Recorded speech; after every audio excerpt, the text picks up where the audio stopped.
জাতীয় সনদের খসড়া তৈরি হয়েছে বলে জানিয়েছেন জাতীয় ঐকমত্য কমিশনের সহসভাপতি ডক্টর আলী রিয়াজ। রাজনৈতিক দলগুলোর আলোচনার জন্য কালই বিতরণ করা হবে এই খসড়া। সকালে রাজধানী ফরেন সার্ভিস একাডেমিতে সংস্কার নিয়ে রাজনৈতিক দলগুলোর সাথে সংলাপে কথা জানান তিনি। আলী রিয়াজ বলেন, জাতীয় সনদে সবার স্বাক্ষরই কমিশনের লক্ষ্য। বিভিন্ন রাজনৈতিক দল ও কমিশন এ পর্যন্ত 10টি বিষয়ে একমত হয়েছে, তবে 7টি বিষয়ে আলোচনা এখনো অসম্পূর্ণ। আজকের আলোচনায় গুরুত্ব পাচ্ছে রাষ্ট্র পরিচালনার মূলনীতি, নাগরিক মৌলিক অধিকার সম্প্রসারণ ও পুলিশ কমিশন গঠনের বিষয়।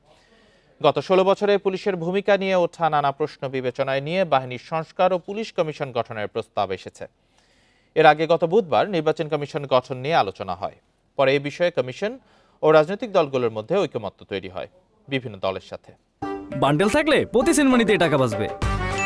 বিকাশ সেনমানি বান্ডেল কিনে জিতুন প্রতি লেনদেনে। আমরা যে কোনো ভাবেই হোক এই প্রক্রিয়াটা 31শে জুলাইয়ের মধ্যে আমাদের সমাপ্ত করতে হবে। এর অন্যথা হওয়ার কোনো সুযোগ নেই। তারপরে জাতীয় সনদ স্বাক্ষরের জন্য হয়তো আমরা একটা অন্য দিক বরাদ্দ করতে পারি, কিন্তু আমাদের আলোচনার যে কোনো প্রক্রিয়া 31শে জুলাইয়ের মধ্যে সমাপ্ত করতে হবে। এটা কমিশন এবং আপনাদের পক্ষ থেকে বারবার বলা হচ্ছে। এ নিয়ে আরো জানাতে রাজধানী ফরেন সার্ভিস একাডেমি থেকে যোগ দিয়েছেন সহকর্মী সাজ্জাদ হোসেন। সাজ্জাদ, আজকে তো 3টি বিষয়ে বেশি গুরুত্ব দেওয়া হবে, সেই বিষয়গুলো সম্পর্কে জানাবেন এবং জুলাই সনদের খসড়া তৈরি হয়েছে এই বিষয়ে জানিয়েছেন সহসভাপতি ডক্টর আলী রিয়াজ। এই বিষয়ে কোনো তথ্য আছে কিনা?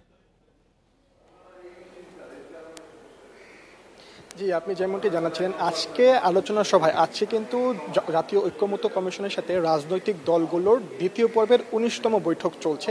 এখন মধ্যাহ্ন বিরতি চলছে। আজ সকালে 11টায় কিন্তু এই আলোচনা শুরু হয়। আলোচনা শুরুতেই কিন্তু কমিশনের সহসভাপতি আলী রিয়াজ যেটি জানিয়েছেন, আজকের আলোচনায় মূলত 3টি বিষয় নিয়ে আলোচনা হবে। 3টি বিষয় হচ্ছে রাষ্ট্রের মূলনীতি, নাগরিক অধিকার সম্প্রসারণ এবং পুলিশ কমিশন গঠন। রাষ্ট্রের মূলনীতি বিষয় যে বিষয়টি নিয়ে আলোচনা হবে, রাষ্ট্রের মূলনীতি এইটি নিয়ে কিন্তু কমিশনে আরও আজকে সহ বিগত 3 দিন কিন্তু আলোচনা হয়েছে। সর্বশেষ যে আলোচনা হয়েছিল 21 জুলাই, ওই 21 জুলাই যেই বিপ্লবী ওয়ার্কার্স পার্টির পক্ষ থেকে যে প্রস্তাবনাটা এসেছিল সেটি হচ্ছে রাষ্ট্রের মূলনীতির বিষয়ে 4টি শব্দ যুক্ত করতে হবে। সেই 4টি শব্দ হচ্ছে সাম্য, নাগরিক অধিকার, সামাজিক ন্যায় বিচার ও ধর্মীয় সম্প্রীতি।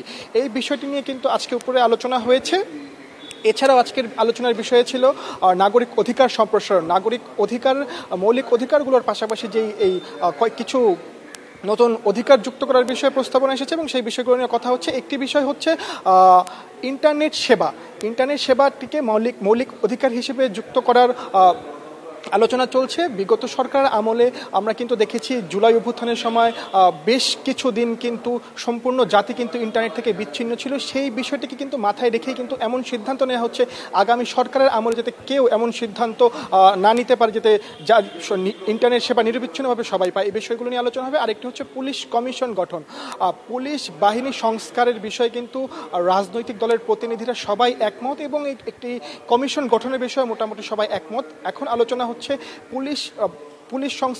পুলিশ কমিশন গঠনের গাঠনিক প্রক্রিয়া নিয়ে আজকে আলোচনা হচ্ছে, যাতে এই বিগত 16 বছর এবং জুলাই অভ্যুত্থানের সময় পুলিশের বিভিন্ন কর্মকাণ্ড নিয়ে কিন্তু প্রশ্ন উঠেছে।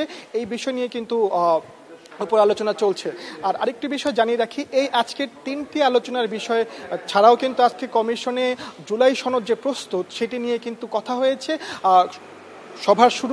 আজকের সভার শুরুতেই কিন্তু কমিশনের সহসভাপতি আলী রিয়াজ যেটি জানিয়েছেন, জুলাই সনদের একটি খসড়া কিন্তু ইতিমধ্যেই প্রস্তুত করেছে কমিশন। আগামীকাল নিজেদের মধ্যে এবং নিজ দলীয় ফোরামে আলোচনার জন্য সেই খসড়াটি রাজনৈতিক দলের প্রতিনিধিদের কাছে হস্তান্তর করা হবে এবং তারা এই সংস্কারের পক্ষে এবং ওই জি সাজ্জাদ, আপনি তথ্য সংগ্রহ করতে থাকুন। ফরেন সার্ভিস একাডেমি থেকে আমাদের জানাচ্ছিলেন সহকর্মী সাজ্জাদ হোসেন।